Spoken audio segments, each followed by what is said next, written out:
Hey guys, welcome back to The Real Spiel. Happy to have you guys viewing our show again this week. So last week we spoke a little bit about why buy over renting, and then what is the first step as far as getting your pre-approval, right? So this week we want to continue on from there.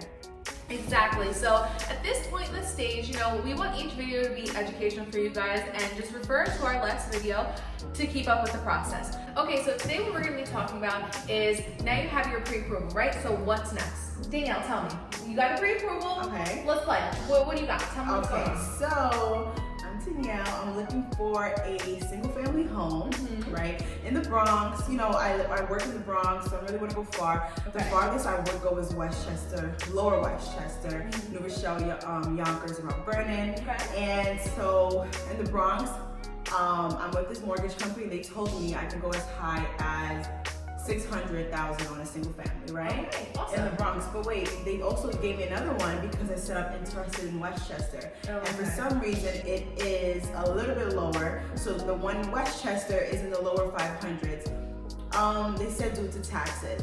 So can you explain, So the taxes, right? That's always something a lot of people ask us. The taxes vary from Long Island to Putnam County to Connecticut. We work all over, right? So we cover all those places, but the taxes vary, and that's going to come into play with your pre-approval. So a lot of the times, you can absolutely ask your loan officer about that too, is once you have that pre-approval, let's say that's for $600,000 with $10,000, in taxes.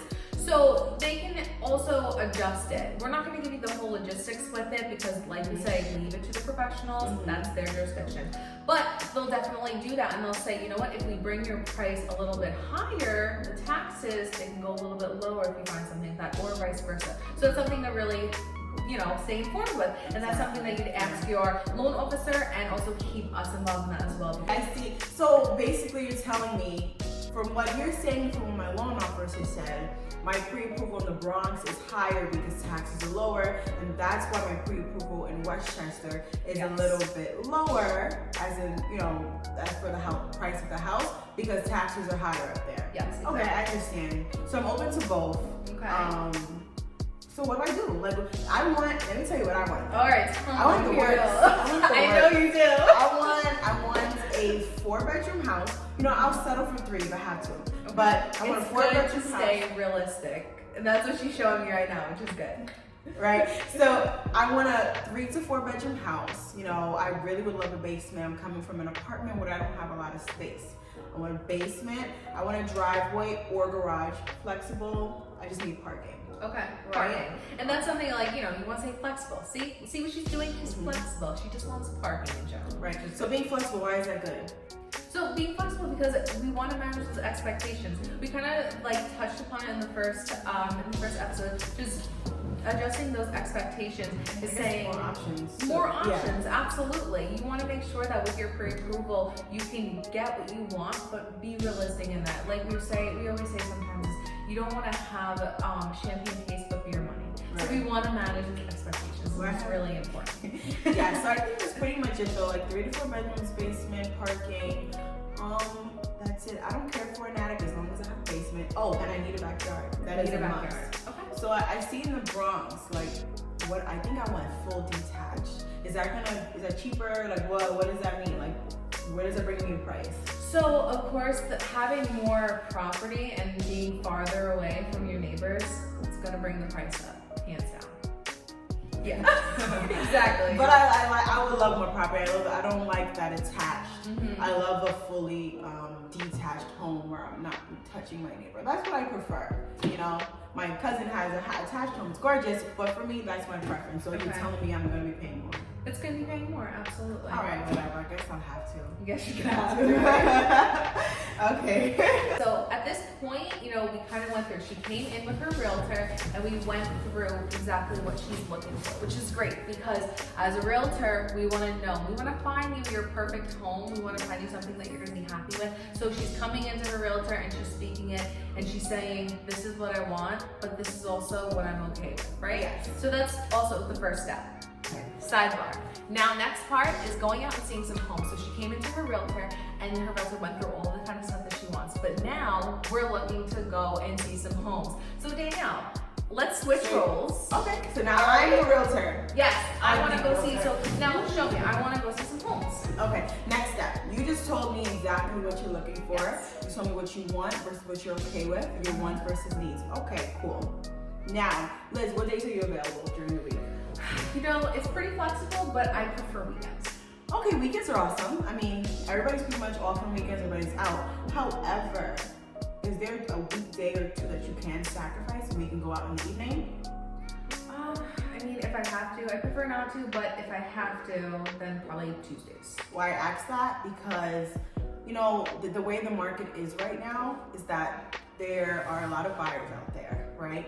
So for a really nice house that you may see, I send you on Monday, and we wait till Saturday to see it, that house may no longer be there. So why wait? Let's go out Tuesday night. Come out from work. I'll meet you at the property right after work. Let's go see that home. So at least give yourself a chance at that property to see if this is the right one for you. And keep in mind, a lot of times realtors, we work at night and we work around your schedule to make sure that we're getting you to see that property. And if we can put in that offer that day, we don't know how long it's going to be lasting. Real estate is time sensitive, Yes. so every second counts, every day counts. Yes. So next, All right, let's go. do you have? Okay, so you said, so are you available? Yeah, Tuesdays, that would be good. Tuesdays, is that the only weekday you can give me? Maybe I would say 3 days is a really good time for us to go. I would say Saturday is perfect, right? Because Saturdays and Sundays and open houses. Maybe plus we can just go see things, line them up, and then maybe 1 or 2 weekdays. If it's 1, that's fine, but If I have to, and keep in mind, guys, you're looking to buy a house, be committed to it. You know, you really want to go and put your heart into it. It's a lot of times we find people who are like, you know what, I don't really want to go out during the week. Sometimes you have to. The market is hot, things are going to be gone. It's sizzling. Yes. So, yeah, okay, you know what, I'll also try on Thursdays. Thursdays, I'll do perfect. Thursdays. That's it. We got our schedule right there, guys. So she said we can go out Tuesday, Thursdays, and the weekend. So I think that's Saturday and Sunday and Friday if I force her out. I'm just joking.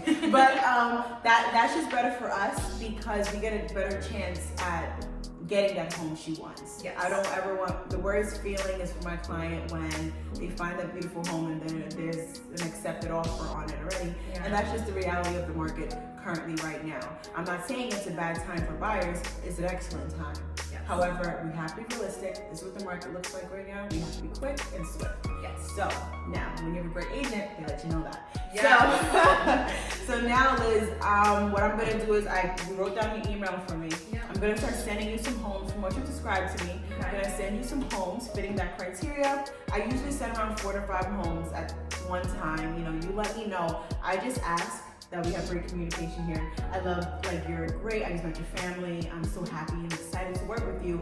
But let's keep this being a great relationship. Yes. When you get something from me, I'm gonna let you know, hey, check your email. Let me know. I like 1, 2, and 4. Okay. Let's go see 1, 2, and 4 tomorrow, if possible, right? All right. Now let's maximize our time. Let's see them back to back to back. All right. Awesome. So now we're seeing homes. Okay, so now we're seeing homes. Next step is, well, we're really going to go over a lot of the putting in offers in our next episode, so definitely check that one out. It's going to be Awesome. a doozy. Yes. Then we get complicated. But Yes. it's still fun. Always Yeah. fun. Real estate's always fun. It's hard, but it's worth it at the end.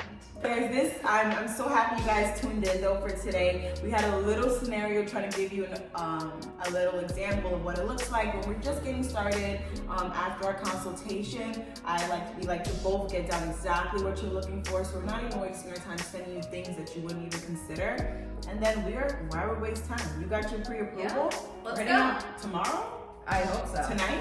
Yeah, tonight. Let's Tonight, go. if we can get into the house, then Exactly. then let's go see it. So guys, thank you. Thank you guys. Have a good night. Ah.